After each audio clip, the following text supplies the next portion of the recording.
हमारे बीच श्री शत्रुघ्न महतो जी हैं, माननीय विधायक बाघमारा। सर का स्वागत अभिनंदन पुष्पगुच्छ के साथ पहले कर ले, पुष्पगुच्छ प्रदान कर ले।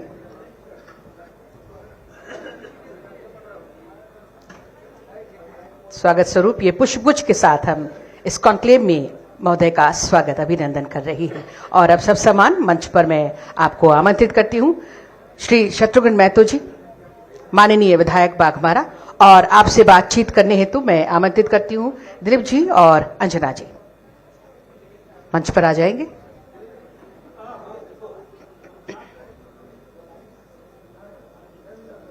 अंजना कहाँ है? अंजना और दिलीप जी आपसे बातचीत करेंगे।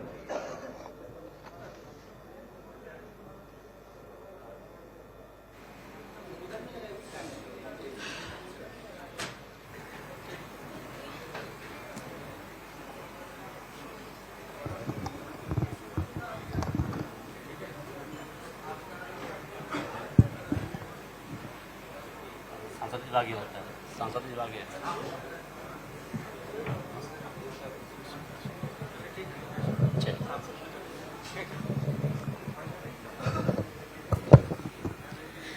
तो हमारे बीच मौजूद है बाघमारा के लोकप्रिय विधायक और युवाओं में इनका काफी क्रेज है, शत्रुघ्न महतो जी का। जोरदार तालियों के साथ सबसे पहले इनका स्वागत कीजिए, हौसला अफजाई कीजिए। फर्स्ट टाइम के विधायक हैं। सबसे पहला सवाल यही रहेगा सर, कैसा लग रहा है? पहले सवाल से पहले कुछ और परिचय हो जाए। ये बाघमारा से विधायक बने हैं और अपनी मेहनत से, लगन से अपने छोटे भाई को ये जो अभी सांसद है हमारे सामने आ गए हैं, ढुल्लू महतो जी जो आए हैं, इनको विधायक बनाने में बहुत बड़ी भूमिका रही, सांसद बनाने में बहुत बड़ी भूमिका रही। सवाल वो, आप बड़े भाई है, छोटे भाई को कैसे आगे बढ़ाए? सबसे पहले तो हम इस नक्षत्र चैनल को बधाई देना चाहता हूं कि आप लोग को द्वारा इस तरह कार्यक्रम करके निश्चित रूप से जनता के बीच में जो संवाद आपने लाने का काम किया है, इसके लिए बहुत बहुत बधाई। चूंकि आपने जो सवाल किया, चूंकि छोटे भाई और बड़ा भाई का फर्ज होता है कि छोटे भाई को कैसे हम आगे बढ़ाएं, छोटे भाई को कैसे हम आगे क्यों ले जाएं। चूंकि लगातार हमने छोटे भाई के साथ रह करके जनता का सेवा करने का हमें मौका मिला है, और आज कहीं न कहीं प्रभु राम जी का आशीर्वाद, जनता का आशीर्वाद का ये देन है कि हमारे छोटे भाई धनबाद सांसद के रूप में स्थापित हुए हैं। वैसे शत्रुघ्न जी, आपके छोटे भाई तो विधायक बने, फिर सांसद बने, आप उनके साथ कदम से कदम मिला के भी चले, आप बीसीसीएल में कर्मी भी थे। तो ऐसा क्या हुआ कि आप एक कर्मी के तौर पे काम कर रहे हैं, उसके बाद से राजनीति में आए? चूंकि हमारे क्षेत्र कुल्ली क्षेत्र है, मजदूर के साथ काम करने का मौका मिला, मजदूर के साथ प्रतिनिधित्व करने का मौका मिला, मजदूर संगठन में रहने का काम किया। हम आए दिन देखते थे कि मजदूरों के साथ लगातार जिस तरह से प्रबंधन द्वारा या माफी तंत्र के द्वारा उन्हें तंग और परेशान किया जा रहा था, तो हमने देखा कि मजदूर के प्रति तो मैं कर ही रहा हूं, अगर जनता ने आशीर्वाद दिया तो निश्चित रूप से हम जो सेवा आज मजदूर के कर रहे हैं, अगर आप मौका मिला तो जनता की सेवा करने का मौका मिलेगा।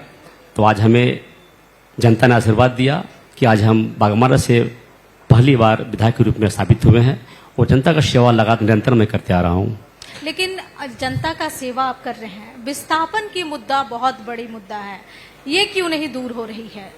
आप लोगों ने देखे होंगे हमारे छोटे भाई लगातार 3 बार विधायक के रूप में स्थापित हुआ।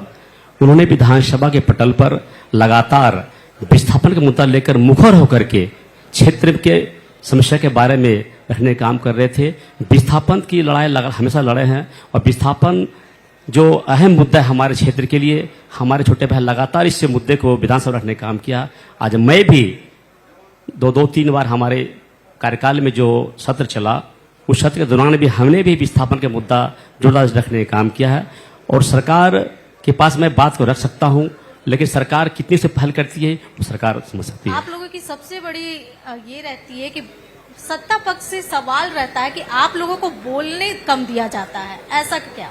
देखिए, अभी आप लोगों ने देखा होगा सरकार तो फंड की कटौती कर ही रही है, आज हम लोग अपने बात रखते हैं उसमें भी कटौती कर रही है।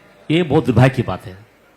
मेरा एक सवाल आपसे है, कोई राजनीतिक विरासत नहीं, आप भी उसी वर्ग से आते हैं जहां पे बहुत लोग धनबाद में आते हैं, कोलेरी क्षेत्र का रहा है, और एक घर में एक आप विधायक बने, आपके छोटे भाई सांसद बने, तो कैसे इसको आगे बढ़ाए, कैसे मोटिवेशन आया कि इस क्षेत्र में जाना है, जनता की सेवा करना है? ये बात सही है कि हम लोग के विरासत में ये नहीं था, लेकिन हमारे छोटे भाई लगातार क्षेत्र में जो मजदूर की आवाज के रूप में काम करते थे, मजदूर की आवाज बुलंद करने का काम करते थे, और मैं साथ ही साथ उनके साथ भी रहकर मैं भी समय दिया, मैं भी उनके साथ रहकर कुछ सीखने का मौका मिला।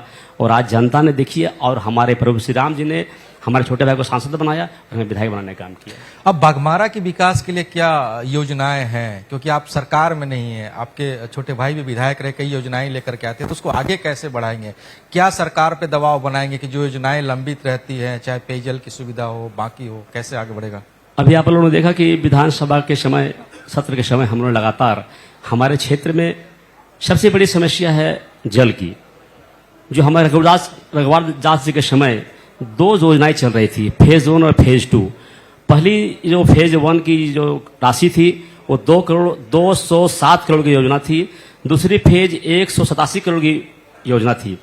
दोनों योजनाएं जब हमारे रघुदास के समय बड़ा ही धारा प्रवाह चली, जैसे ही सरकार जेएमएम कांग्रेस सरकार आई, ये सारे योजनाएं को बंद कर दी गई, और सारे योजनाएं को आज भी जो लोग जल के लिए जो त्रहिमाम है, खास करके हमारे बाघमारा क्षेत्र, कोलबेरी क्षेत्र है, हमारा यहाँ पानी की घोर समस्या है। हमारे यहाँ गर्मी के दिन में पानी की लेयर काफी नीचे चली जाती है। हमारे यहाँ अगर कुआं, चापाकल, नदी, तालाब जितने भी हैं सब हमारे गर्मी का आने से पहले सब सूख जाती है। तो हमारा एकमात्र साधन है पानी सप्लाई।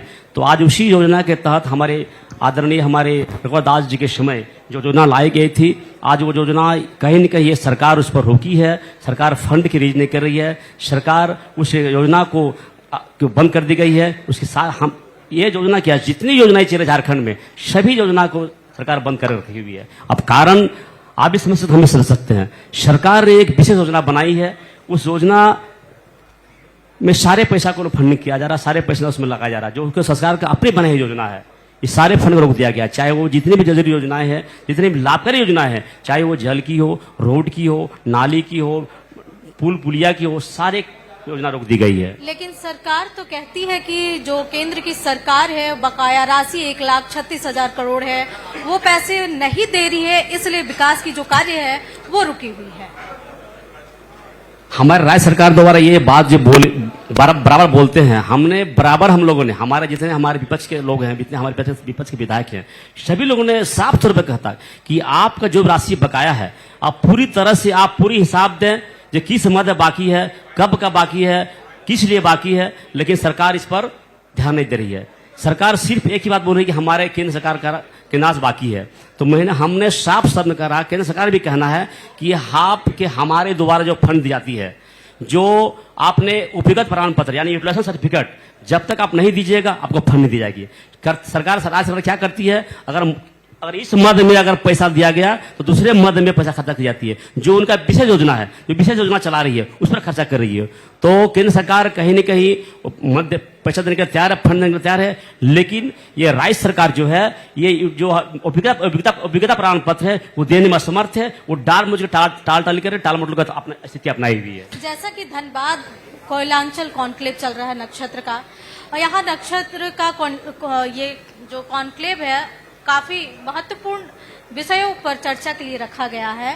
धनबाद बहुत खूबसूरत हो सकता है, यहाँ बहुत ऐसी मूलभूत चीजें हैं जो नहीं है, पानी, बिजली, सड़क, पुल ये तो है ही, लेकिन एक एयरपोर्ट नहीं है, अच्छी हॉस्पिटल नहीं है, डॉक्टर्स नहीं है, टीचर्स नहीं है, बढ़िया कॉलेज नहीं है। इसको लेकर के आप क्या कर रहे हैं? आप लोगों ने देखा कि हमारे छोटे भाई श्री ढुलू महतो जी को जनता ने आशीर्वाद दिया है, उन्हें सांसद चुनने का काम किया है। इन्होंने लगातार केंद्र सरकार के पास संसद सत्र में के दौरान इन्होंने लगातार एक एक मुद्दे को, जो आज तक लोगों को सपना हुआ करता था, चाहे वो ओवरब्रिज ब्रिज का मामला हो, एयरपोर्ट का मामला हो, गया पुल अंडरपास का मामला हो, सब आप लोगों ने देखा लगातार इन्होंने अपने बात को बेखबरी रखने का काम कर रहे हैं। और सवाल है एयरपोर्ट की, सवाल है तो सांसद जी ने लगातार इस बात को यहाँ कहने का काम किया है। तो यहाँ पर हमारे जो राज्य सरकार है वो यहाँ की एयरपोर्ट की जमीन देने की बात जब कहा जा रहा तो हमारे पास जमीन नहीं है, जिसके चलते जब केंद्र सरकार तैयार है कि हम जो पैसा लगेगा, जितना फंड लगेगा हम एयरपोर्ट के लिए देंगे, लेकिन राज्य सरकार यहाँ उस पर जमीन देने के तैयार नहीं है। इसके चलते हमारा एयरपोर्ट का मामला फंसा हुआ है। फिर भी हमारे छोटे भाई सांसद जी जो है लगातार लगे हुए हैं, निश्चित रूप से यहाँ का सपना है वो जरूर पूरा होगा।